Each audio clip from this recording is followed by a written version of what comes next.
How are you? Well, good morning to you. Where are you this I, morning?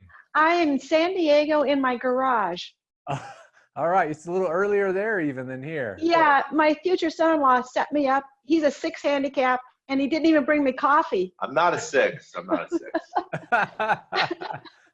Awesome. I'm not a computer person, but I'm over the moon to do this. Oh, super cool. I'm excited. What can I do to help you? Okay, well, I've been playing a long time, and I've been with you about 3 years. Am I talking too loud? No, I can hear you great. It's Okay. perfect. And I'm working with Chris, who's doing a really good job. We're now at a point where he says my shoulder plane is off and the transition. And so I looked at a video you have of Tiger Woods on one side and Skip Kendall on one. Sure.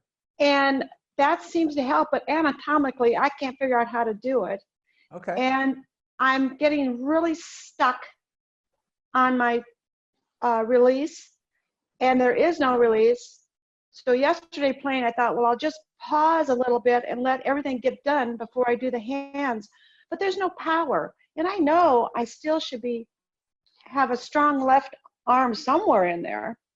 Sure, sure. Okay, well, but it sounds like typically when stuff like that's happened and the arms are a little out of whack with what the body's doing, and the timing and sequencing of the body movements is usually a little out of whack. And so there's a very specific sequence that we need to go through to get your body to move correctly. And once you have that, then the arms start releasing properly on their own. But if we don't have that sequence, and even if two pieces are reversed, there's really just 4 steps. It just comes down to your hips first, your thorax or your rib cage second, your arms and hands last, and then the club. And if that sequence happens, then everything that you're struggling with kind of goes away. But there are 1,000,001 ways to throw that sequence off. And even just by the slightest amount, not by, even if you don't decelerate your hips at the right time or you accelerate your hands too soon, all of a sudden you kind of feel like you're chasing the golf club and you're swinging harder, but you don't have any more power. And so that's super, super common. So really it just comes down to typically something is out of those 4 steps is off. And if we get those 4 steps to happen in sequence, then everything falls back into place. So, and a lot of times we're doing something in our backswing or even our takeaway or even our setup that makes it impossible for those 4 things to happen in the right sequence. But when you think of it that way, that's really your priority as a golfer, is how do I get these 4 steps to stack up and do the same thing every single time?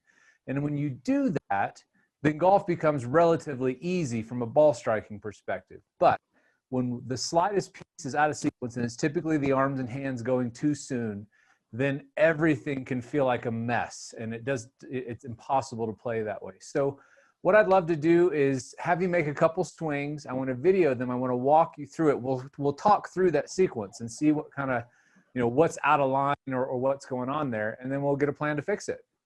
Sounds like a plan. Perfect. All right, let me get my stuff set up to record here. So you go ahead and get ready. Perfect. One more for me. Okay, and let's do one down the line as if you were going to hit out there towards the shed back there, the shelves there. Perfect.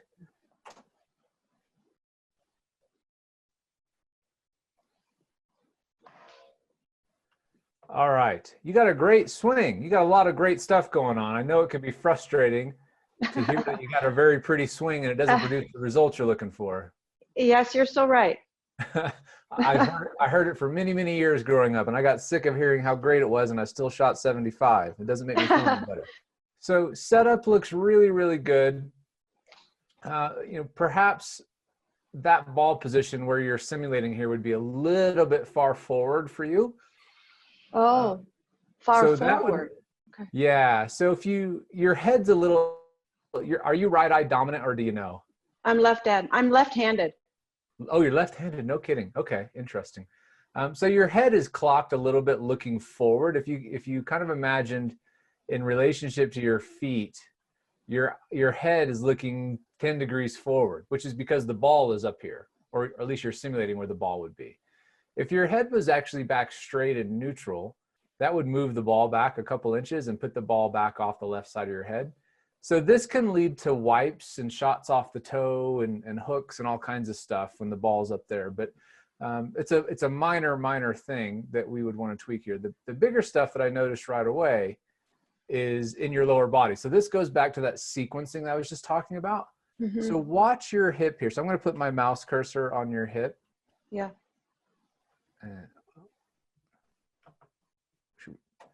Actually, we're going to use the wow. the ladder there in the background. Yeah. So watch how far your hip moves during the backswing. Holy moly. So now you're starting to reverse pivot here, right? Yeah. Okay. So now the shoulders haven't quite turned and the hips haven't quite turned because they've slid. And your hips will typically do one of two things more than the other. They will rotate or they will move laterally, but they typically don't do those in equal amounts. One tends to dominate the other when we make a mistake. In your case, you have a big hip lateral movement. And so because of that, you don't have the rotation that you need. And because you don't have rotation that you need, your left hip doesn't get down. It doesn't get steep enough, which makes your shoulder turn flat, which makes you lift your arms up, which makes you load your arms, which makes the whole sequence fall apart. Does that make sense? Yeah, So, I got it. so this one tiny little thing of this hip slide makes it impossible, virtually impossible to sequence everything correctly. So that's what's cool about it, is it's just really one simple little thing, but it impacts so much. Now you do a wonderful job shifting back to the left, very athletic move. Left leg's not getting posted up here. That's a big loss of power right there. So when that left knee is still bent like this, that left glute is not engaging, so you're not getting any force from the ground to release your arms. So what tends to happen is people turn their shoulders a lot through the shot to try and produce power. And then with the further up ball position, that's going to lead to all kinds of misses. But you notice how your shoulders keep turning and your arms are still a little bit stuck, which you mentioned that Skip Kindle video, right? Yeah. So that's what's going on there. So this is all stuff that we can totally fix and get jamming on it today. So don't worry about this stuff, but we need to recognize what's going on. From down the line, setup looks pretty good. Club going a little inside. Yeah. All right. So the arms are getting a little deep here, but if they didn't, you'd feel even less power. So that's part of the issue. Again, you do a really great job getting your hips going back as best you can from where you put them in the backswing. Here you can see that little Skip Kindle position where the right elbow is trapped behind the hip. Yep. And this is because your arms were a little deep at the top, and then you're not getting the sequencing right in the downswing. So let's talk about this for a second. So when you move laterally like you are, this big lateral move, and I'll use this chair here as a reference. When you do this, your hip line tends to stay kind of flattish. Your hips, because your pelvis is tilted forward, right? And my belt line is tilted forward during the backswing. My left hip has to go down. Okay, so as I go back, you can see that my belt line's kind of pointed toward the ground a little bit. And when you turn a little bit flat because you're moving laterally, this left leg it doesn't know what to do in the transition. And that's why your left leg's not getting posted up. So what I want you to understand is, think about it this way. One of the most important parts of the golf swing, and a piece that's missing for you, and you can forget about all swing plane and all this other stuff. If you just got these pieces right, things start to work. And that is, you have to be able to post up and decelerate during the downswing. And that's all done by this left butt cheek, this left glute. If that doesn't happen, then you'll start trying to turn your shoulders to get power. You'll start trying to fire your arms to get power. And then the more you start doing that, the more your arms will start swinging deeper during the backswing, because you're just trying to give yourself more effort, more room and more muscle load to fire your arms. So then you kind of start falling into this vicious cycle, when really the fix is to fix what your left hip is doing. Because if this doesn't decelerate and post up at impact, then you keep doing the same thing with your arms and shoulders, because this is your primary way I want you to think about producing power. So as you come down in the backswing, instead of doing this, I want you to exaggerate for a second that you're going to get this left hip steeper and this left leg somewhat loaded up, so that during the downswing, it can post up. And that is critical to get your hips to stop rotating so fast. They have to decelerate. And so as they stop and this goes up, that's what helps the club release down and gives you time to get your arms back out in front of your body. But if you don't use your legs and your legs are kind of lazy in the downswing, and yours are doing as good of a job as they can from where they are in the backswing. But if they don't work, then you'll always try and rotate your chest through the ball because it's the only power source you've got. So you'll sense that, like, gosh, I don't have anything else. I have to do something. So you start turning your shoulders, and that's why your arm is getting stuck. So we have to replace this upper body rotation power source with our lower body power source. But we can't do it when we're doing this in the backswing. So what I'm going to have you practice at first is just something, we're going to take all this other stuff out of the swing for a second. And I'm going to have you practice, first of all, rotating, going back on getting your belt line to tilt so that you get more knee flex in the left knee so that you can then begin to rotate and drive up and push up off that left glute. Does that make sense? Yes, it does. Yes. So that's going to be the first and only thing I'm going to have you do right now, because we got to get that sequence to work. And if the hips don't work, then the whole rest of the sequence is out of line. So let's do that first. All I'm going to have you do, go back, and you're going to focus on turning instead of sliding. And as you do this, you're going to have more flexion in the left knee. And then as you start to shift back to the left, I'm then going to have you drive up and back with that left leg. Yep, just like that at first. Okay. Now your left knee is coming in quite a bit. So think about your left knee moving more over the foot a little bit than coming so much toward the right knee. There you go. Okay, so we're getting there. There you go.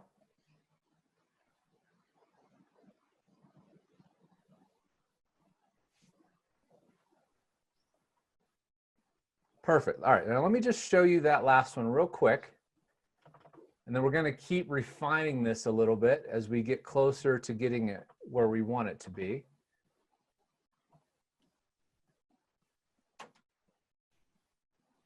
All right, so this was the very last one you just did. And obviously we're not doing this from a true setup position, so we don't have any axis tilt here. So technically your hips would be a little bit more forward at address.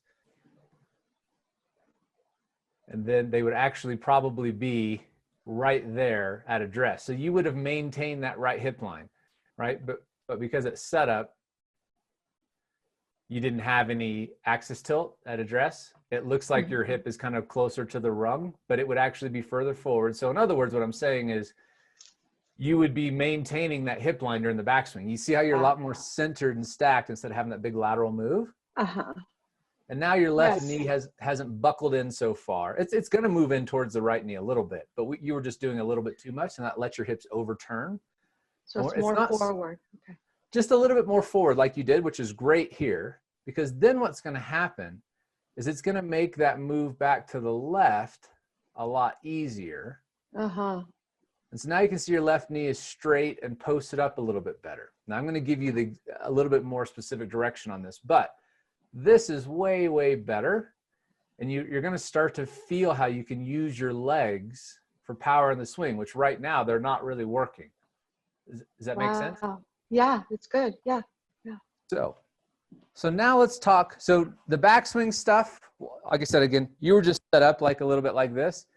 Once you get set up properly, then you're going to see that right hip line is now being maintained, and you're no longer reverse pivoting and sliding. Okay, that's the first thing we have to fix, because that's a death move in the golf swing. Because if you do that, you can't use your legs. You can't use your legs. You can't sequence the golf swing. It's that simple. So from here, so now you'll notice my left knee, and from down the line, you're going to notice as I go back, it goes out kind of almost to the edge of my shoe, out towards my toe here, right? So that is getting me in a position to where not only is this left knee forward, but what that's going to do when you're looking at me from face on is that my belt line is going to be steeper, right? I don't want to turn flat. I want to turn so that my hips are tilted. What this does is makes weight transfer almost automatic. And the reason is you're kind of going downhill. You're already kind of stacked onto this left side without reverse pivoting, like in a stack and tilt kind of move. You're still loading the right leg, but because this knee is flexed and your belt line is steep, shift back to the left is just kind of falling downhill. Does that make sense? Yes. You just did it. Yes. Yes. Right? So it's just kind of, it's easy to shift your weight back to the left. But when you're shifting, what do you feel happen in your left glute and leg?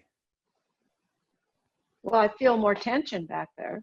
Exactly, right? So that's what you're really trying to understand during the transition, is it's all about recruiting muscle, right? We got to recruit muscle. I had a hard time feeling that before when I was more, I wasn't making a change in the hip line.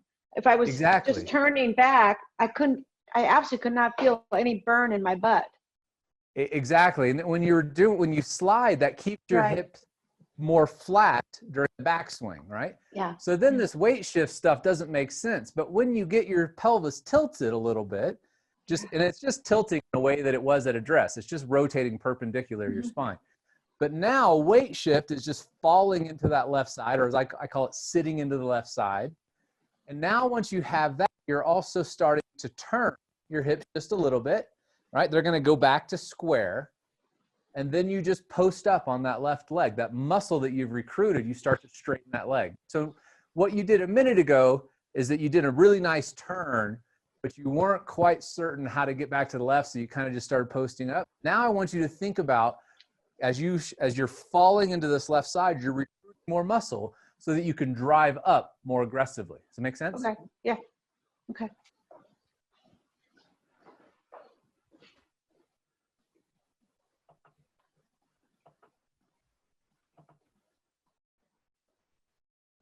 Nice.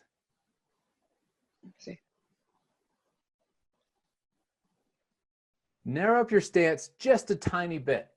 Yeah, that's perfect. And let's do it from a setup where you have axis tilt. Yeah, there you go.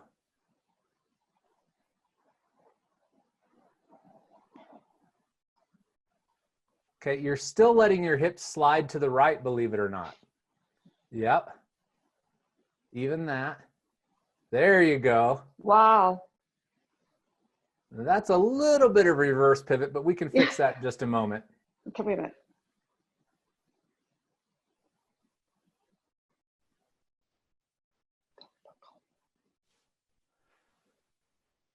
All right, let's take a look at that so you can see it. It's just a couple little corrections that we need to make.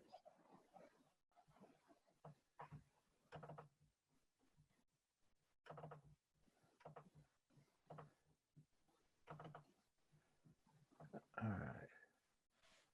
So that right there is pretty close. It's a little bit of extra lateral movement. You can see that your hip would have to go quite a ways to get back into neutral. A little bit more than we want to ask of it. The hip's going to move 4 or 5 inches, but you start getting 6 or 7, that's quite a bit to make during the downswing. It just happens. You mean laterally, Chuck? Laterally, exactly. Because you're just moving a little bit too far during the backswing. Got it. Okay. Oh. You can kind of see that there. Okay. Right? So you see the ladder rung, we can kind of still see half of it. But then as you go back, you can see how we move out past it, right? And so then going back that way, if I didn't shift it so far, that would be easier to go back the other way, right? 100%, exactly. Yeah. You're making it a little bit harder. And then we just got that much further we have to go. So we just want to tighten that up a little bit. You can see you make a great move back to the left now, but it's just a lot of movement. So that's why I narrowed your stance just a hair, but you're still letting that hip slide out just a little bit. On the takeaway. On the takeaway, exactly. It's just a little bit too much. And then as we started going back here, now you started to reverse pivot just a little bit, but that's more just your arm stuff. We're going to do this drill more with your arms across your shoulders because you're still used to having to pick your arms up to try and get some load in your arms to feel some power. And so that's why you're going to reverse pivot here just a little bit, but we'll fix that. That's pretty easy to fix. The big thing is we want to see if the trunk is starting to wake up, if it's starting to work correctly. And the biggest issue we have here is we're still starting, there you turned pretty well. Your lower body looks great, upper body's just a little bit off, but let's see how you shifted back to the left. There you go. right there. So you're making a really nice shift back to the left, even though we've still let that hip slide too far to the right. So this is where that necktie drill on the site comes in really handy. I have a really quirky neck though. I mean, I'm really limited at times, like you are sort of, like it kind of has to move a little bit.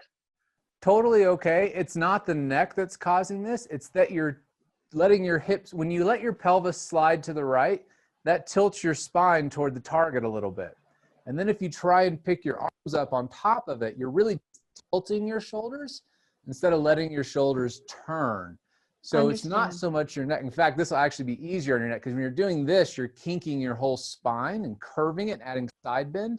And so that actually puts a little bit more stress on your spine. So all you need to do here is one, we need a chair or something, you know, kind of hip height so that you don't keep bumping into it. You are going to make a lateral shift during the backswing, but you're going to do it also in turn. You're just doing too much of this, right? Okay. And then from here with our arms across our chest, we want to practice that feeling of that necktie hanging down instead of draping across our belly. Does that make sense? Yes. So do you have anything we could put up against your hip or not? If not, it's no big deal. You can just do it on video. But if you have a chair or something that we could throw up there, small child. Ah, perfect. Other hip though. Right hip. Oh, that. There we go. So just use it as a reference, right? Just to give you something so that you don't move too far to the right. Like a head cover sitting up against there would be fine. Oh, that's not going to work. Okay, I'll just do it in my head. Okay. Okay. So this has got to go back. Yeah, exactly. Back. Let your hips turn during the backswing. There. And then they still go over though. Okay, over.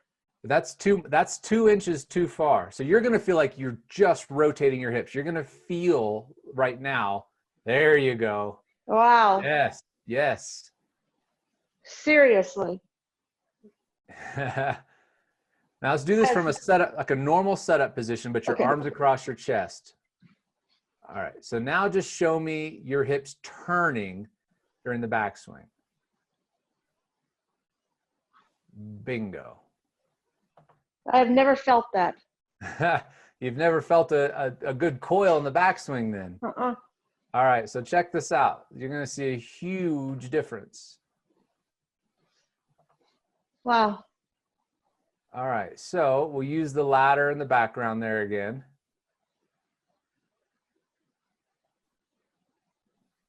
Right where you started. Wow. Now you can see that your left hip hasn't moved so far to the right, so it's more over the foot already. So for you to sit and load that left glute, you're already there. You just need to fall into that left side. You can see you're almost predisposed to kind of sitting into the left side already.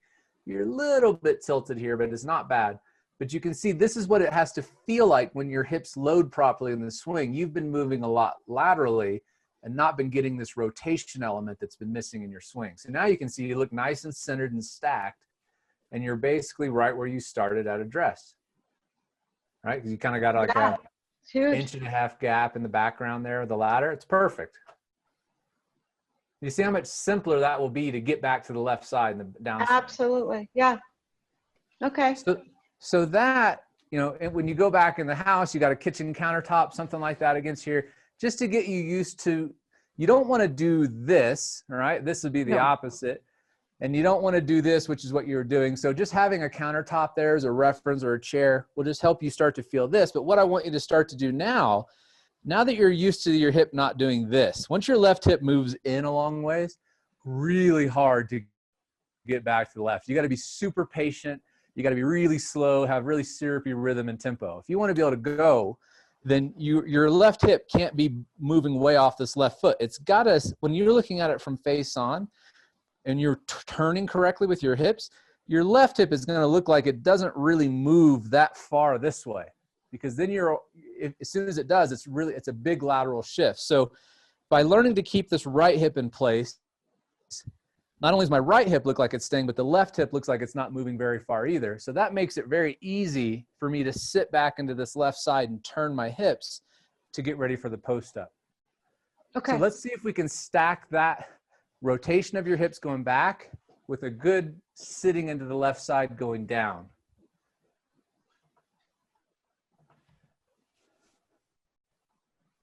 Excellent.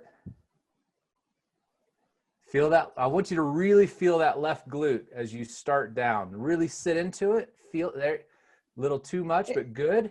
I'm going that way too, though, right? Yes, you are. You just went a little too far. Good. Now push up off that left glute. There you go. What is it? Back, sit up, back, sit up. Is it like a back sit up? Almost perfect. Almost perfect. Back, sit up. You need one little tweak there that I'm going to show you now. Let me go to the end. So it's like back, sit up, back, sit. You're getting it. Sit. So you did it. So you can see how you start to squat down here and really load that left leg. Then I Now got to you pop up. Yep, exactly. Now you've got some power in there, but notice how your left hip is outside your left knee. Left hip is outside. Okay. There's a little So, kink here. Yeah. All that means is you just did too much of a closed hip slide, which I'm going to show you in a second. But then as you post up, you don't need to turn your shoulders here. Just focus on posting up on that left hip. And your left hip is nice and strong there, but you just tried to turn your chest as well. So what I mean by that closed hip slide is you did a great job turning. You're a lot more coiled. You're a lot more centered and stacked. But if you keep your hips closed for too long as you're sitting on the left side, my left knee looks buckled in, right? See how my hip is past my knee, right? So this is just keeping your hips shut and just doing this a little too much. Instead, there's a little, you can do a little tiny closed hip slide, but your knee has to move as well over the foot. They go together. And that's also having you turn your hips. So as I turn my hips, that moves my left knee back into alignment over my ankle. This is not a very powerful way to drive up, right? Okay. But if I was going to do a squat, and that's what we're doing. We're trying to jump. So I wouldn't want to jump like this with my knee all buckled in, right? And my hip out over here. So I need my knee, my ankle, and my hip to be in alignment so that I can jump more powerfully. So just as you're coming down, just let this knee move over the foot and get into a position where you feel like you can jump off that left leg. Okay, so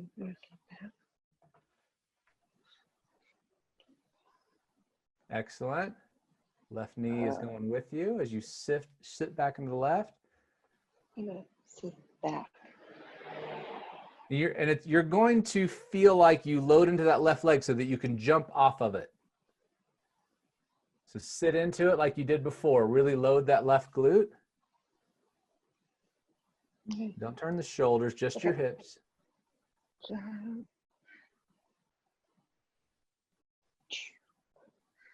Now you're letting your hip, there you go, good. That was better right there. Don't let your hips slide to the right again. You're kind of falling into that old habit. That's a little too much lateral during the backswing with the right hip. So let the hip turn back. There you go. Good. Turn back. Good. Now sit into the left side. Good. And drive up like you're going to jump, literally jump off the left leg. Okay. Turn. There you go. Okay. Turn. Okay. Turn the hips. Turn. Good. Good. You're starting to get a little speed out of the left leg.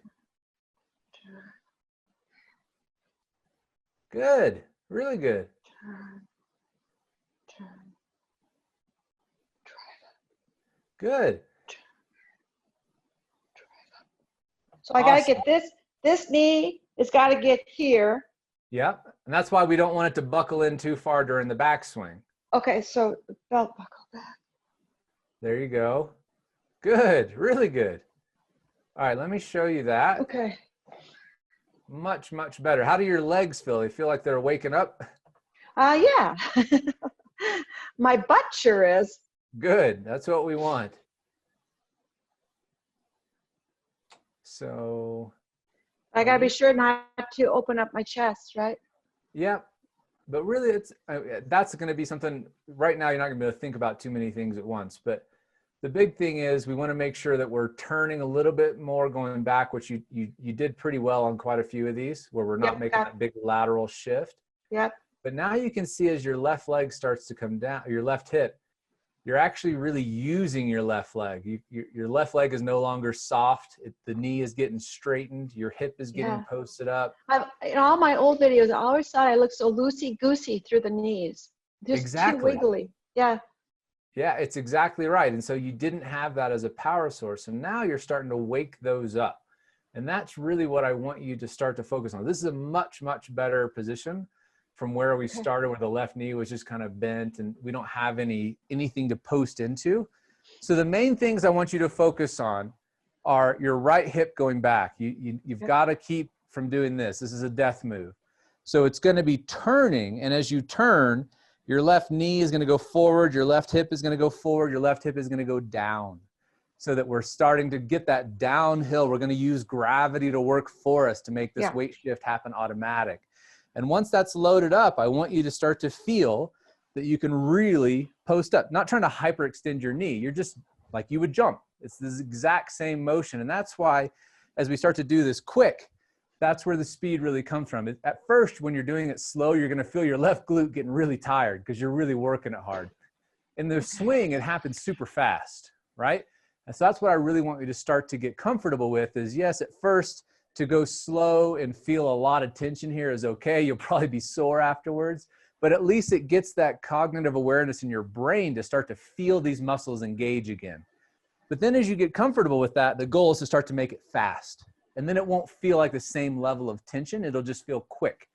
So that's going to be the goal for you, is to wake all this stuff up, get that left leg posted up and that left glute engaging so the hips can decelerate during the downswing, so that everything else can start transferring up the chain. Does that make sense? Yeah, it does totally. Thank you, Chuck. Really. You bet. So that's all you should be working on right now. Just getting your hips to work correctly. No more sliding. And as you start to put your arms back into it, your arms, your goal is for your arms to feel a lot more relaxed. Because right now, when you start picking them up and I start seeing your upper body go into extension, where you're kind of leaning back this way a little bit, and that's that reverse pivot look, is because you're trying to pick your arms and shoulders up. What you're going to realize is that your arms and shoulders are the very last thing in the golf swing that does anything in the downswing. And so because of that, we don't want to load them up early in the backswing. If we do, they'll fire too soon, and that sequence I was mentioning is off, okay? So as you go back, your arms are nice and chillaxed. They're still relatively relaxed, and then you can really focus on using your lower body, and it'll have time to do the work. But if your arms are tense and you start raising them up, then you're going to start reversing into these old habits that you won't be able to overcome because there's too much muscular tension. Great. Okay, I'm excited. Thank you. Cool. Well, thank you so much. You mind if I share your lesson? I think this will help a lot of people who kind of have this bad hip movement stuff. Absolutely. It's fine with me, Chuck. Cool. Well, great job today, and let me know how it goes. Oh, I definitely will. Thanks again. All right. You bet. Bye-bye.